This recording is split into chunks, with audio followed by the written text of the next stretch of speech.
नमस्कार, मी तसेच शिवराम मस्के, प्रभाग क्रमांक 22 ब मधून कोकण पुरुष निवडणूक लढत आहे.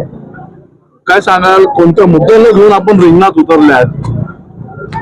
प्रभागाचा सर्वाधिक विकास या दृष्टिकोनातून मी निवडणूक रिंगणामध्ये उभा आहे. काय प्रमुख समस्या आपल्याला आपल्या प्रभागामध्ये दिसून येत आहे? गटर लाईन आहे, स्वच्छता आहे, आरोग्य विषयक आहे, ह्या सर्व मूलभूत ज्या आहे, स्ट्रीट लाईट आहे, या सर्व गरजेला घेऊन मी उभा आहे. जर आपण निवडून आले तर कोणत्या कामाला सर्वात आधी प्राधान्य द्याल आणि जनतेची समस्या सोडवाल? सर्वात अगोदर तर गटर लाईन, साफसफाई, आरोग्यविषयी, शिक्षणाची ज्या शाळा बंद झालेल्या आहे, मनपा शाळेच्या जी व्यवस्था आहे ते जर्जर, ते आम्ही सुधारण्याचा प्रयत्न करू आणि त्या मूलभूत सुविधा आहे त्या आम्ही सुधारण्याचा प्रयत्न करू. चॅनलच्या माध्यमातून आपल्याला आपली जी मतदारसंघाची जनता बघत आहे त्यांना काय संदेश असणार आहे? मी जनतेला, आम्ही अपक्ष म्हणून 3 उमेदवार उभे आहोत, जनतेला विनंती करते की आपण आम्हाला घरघोस मतांनी निवडून द्यावं आणि आम्हाला पोचवा चान्स द्यावा ही विनंती. नमस्कार, माझं नाव प्रियंका रविशंकर कुंभारे आहे. मी ओपन महिलामधनं इलेक्शन लढत आहे. मी माझ्या प्रभागाच्या विकासासाठी हे इलेक्शन लढत आहे. माझ्या प्रभागामध्ये पाण्याची कमतरता आहे, रस्ते छोटे आहेत, रुंदी आहेत, त्याची रुंदी वाढवायची आहे. आणि इथे आमच्या प्रभागामध्ये इंग्लिश मीडियम मध्ये सगळे लोक शिकवतात. मराठी भाषेला दाबून टाकलेलं आहे. महाराष्ट्र असल्यामुळे मला इथे कॉर्पोरेशनच्या ज्या शाळा बंद झालेल्या आहेत त्या उघडायच्या आहे, तिथे मराठी मीडियम ठेवायचे आहे आणि इंग्लिश ठेवायचं आहे. आणि इथल्या ज्या समस्या आहे, गटर लाईन वगैरे, त्या नेहमीच बंद होत असतात.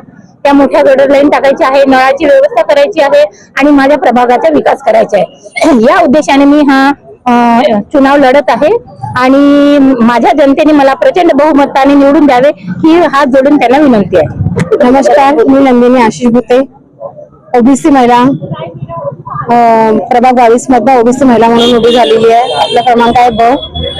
आणि माझं हे मत आहे की जनतेने उमेदवारी जे देत आहे आणि मत जे करत आहे ते विचार करूनच करावा. कारण की पुष्कळसे कामं आहे जे वार्डामध्ये होत नाही. परत जे छोट्या छोट्या ज्या गल्ल्या आहे, ज्या छोट्या छोट्या गरीब लोकांच्या आहे, त्यांच्या समस्या बिलकुलच दूर होत नाहीये. त्यांच्यासाठी जे आपण स्वच्छता आहे, जे पाण्याचं आहे, कुठे गटर लाईनाचं आहे, आणि त्यांना जेवढा सोय मिळेल तेवढा मी प्रयत्न करेन. काय सांगणार, निवडणुका आहे, उमेदवार अपक्ष उमेदवार उभे आहे, काय समोरचं चित्र असणार आहे? नमस्कार, मी आशिष भुते, ब गटातनं माझ्या धर्मपत्नी करता ब गटातनं ओबीसी महिला करता उमेदवारी अर्ज दाखल केला. अपक्ष उमेदवार म्हणून मी रिंगणात उतरलो आहे. मी मागील अनेक वर्षापासून आम्ही समाजसेवाचे कामं केले. या प्रभागात 60 ते 70% स्लम भाग आहे.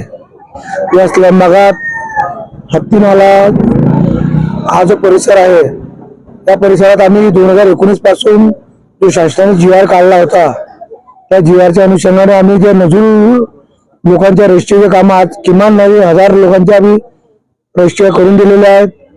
या भागात हत्तीनाल्याची सुरक्षा भिंत आजपर्यंत कोणी करून नाही दिली होती.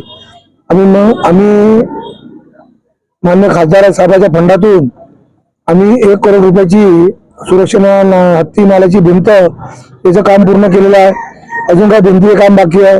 मी जनतेला आवाहन करू इच्छितो की तुम्ही हे जे आमचे ज्या उमेदवार आहेत, 3 उमेदवार जे आहेत, त्या 3 उमेदवार विश्वास ठेवून तुम्ही त्यांना मतं द्या, निवडून आणा आणि येणाऱ्या ज्या समस्या काय राहिलेल्या आहेत त्या करण्या आम्हाला संधी द्या, जेणेकरून काम पूर्ण होईल प्रभागातील. आणि मागील 70 वर्षापासूनच जुनी मंगळवारी परिसरात रस्त्याच्या रुंदीकरणाचा विषय होता. आमच्या आधी अनेक नगरसेवक, काही नेते मंडळी होऊन गेली, पण त्यांनी कोणी आश्वासन दिले नाही. मागील एक वर्ष झाला त्या गोष्टीला. मागच्या त्या विधानसभेपासून आम्ही तो प्रश्न हाती धरला की रस्त्याचं रुंदीकरण व्हावं. आज मंजुरी करता नगराष्ट्र विभागाला ती फाईल गेलेली आहे. 3 रस्त्याची रुंदीकरणाकरता ती फाईल मुंबईला गेलेली आहे. तुम्हाला सांगू इच्छितो, या आचारसंहिता संपल्यानंतर जे रस्त्याची रुंदीकरणाचा विषय आहे तो 100% पूर्ण होणार आहे. जनतेला माहिती आहे कारण मी सतत त्याच्या फॉलोअप घेऊन मागे लागून ते काम पूर्ण करायच्या प्रयत्नात लागलेलो आहे. तसे मंगळवारची 8 रोड आहे, पण आपण हे काम लवकर करावं करतात. तर मुख्य म्हणजे 3 रोड जे आहे, आज आम्ही 3च रोड घेतले. 3 रोड पूर्ण झाल्यानंतर आम्ही 8 रोडचे काम पूर्ण करणार आहे आणि जनतेला विश्वास ठेवून हे काम होणार आहे. जनतेने आम्हाला याचा आशीर्वाद द्यावा ही विनंती करतो. धन्यवाद. लक्ष्मणराव कुंभारे, माजी नगरसेवक. मी जनतेला एवढंच आवाहन करणार आहे की जे जनतेची सेवासाठी जे कार्यकर्ता काम करते त्यांना तुम्ही निवडून द्या. कारण की पहिले जे झाले नगरसेवक कोणी असो, कोणत्याही पक्षाचे असो, त्या लोकांनी निवडणूक पर्यंत आश्वासन देते आणि नंतर नाही का घराच्या बाहेर निघत नाही. तर आमच्या मंगळवारी क्षेत्र असो किंवा ह्या जुना बगडगंज क्षेत्र असो, गरोबा मैदान असो, इतवारी असो किंवा माल क्षेत्र असो, इथे छोटी छोटी गल्ली आहे. छोटी छोटी गल्लीमध्ये आता आपण कामं केले, आमदारांनी कामं केले, मी त्याच्याही धन्यवाद देतो. परंतु नियमच्या आधारे म्हणजे पहिले आपण जर सिमेंटीकरण करून राहिलो तर गटर लाईन पाहिजे, पाण्याची लाईन पाहिजे, पण या कॉर्पोरेशन मध्ये तशा पद्धतीचा कोणताही हे नाही आहे. तर येणाऱ्या आणि जुनी मंगळवारीचे रस्त्याचे विषय 20 वर्षापासून भांडत आहोत आणि आता तो कामाला लागलेला आहे. येणाऱ्या काळात आम्ही संघर्ष करून आम्ही अपक्षच आहोत. आम्ही भारतीय जनता पार्टीच्या पहिले कार्यकर्ता होतो आणि 3 वेळा मला तिकीट भेटली नाही.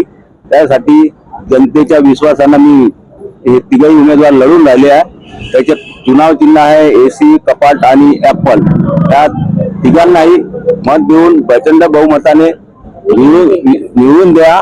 आणि जे काही समस्या वाढायची आहे, आम्ही 24/7 वाले कार्यकर्ते आहोत. कधी अर्ध्या रात्री बोलवलो आम्ही मदत करतो. काही लोकांना आपण निराधाराची कामं केल्या, अधिक गव्हर्नमेंटच्या ज्या योजना येते त्या योजनेत आम्ही पूर्ण प्रयत्न करून त्याला रोजगार देण्याची प्रयत्न करतो. एवढंच बोलून मी